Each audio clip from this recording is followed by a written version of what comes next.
దైవమర్మములు జనవరి 18. సహోదరుడు భక్త సింగ్ గారి అనుభవంలో దేవుడు ఆయనకు బయలుపరిచిన మర్మములను అనుదినము పంచుకొనుట. దేవుని మార్గము యథార్థమైనది. కీర్తనలు 18:30. దేవుడు ఎల్లప్పుడూ అంతమును ఆదిలోనే ఎరిగినవాడు. ఇది మానవ మాతృలమైన మనకు అంత సులభముగా అర్థము కాదు.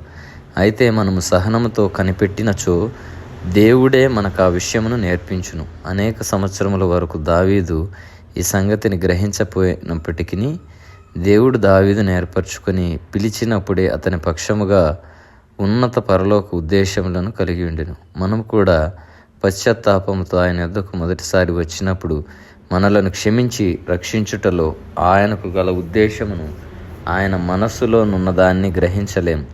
ఆ సమయంలో కేవలము క్షమించబడి, కడుగబడి, శుద్ధి చేయబడి, దేవుని ఎదుట నీతిమంతులముగా తీర్చబడి విషయమే మనము పట్టింపు కలిగి ఉందుము. ఆయన తన మార్గమును మనకు బోధింపనారంభించినప్పుడు కొన్ని పర్యాయములు మనము ప్రశ్నించదుము, మరికొన్నిసార్లు ఎదురాడదుము కూడా.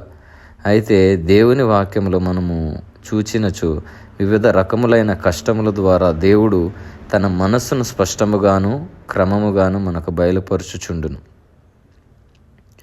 జీవితములో అనుభవించిన ప్రతి ఒక్కటి గాఢమైన పరలోక నిత్య అర్థమును కలిగినదిగా నుండును.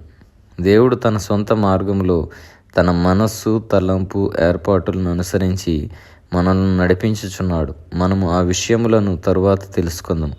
అంతవరకు దేవుని మనసు నెరుగుటకు మనం ఓపికతో నేర్చుకొనుచు ఉండవలెను.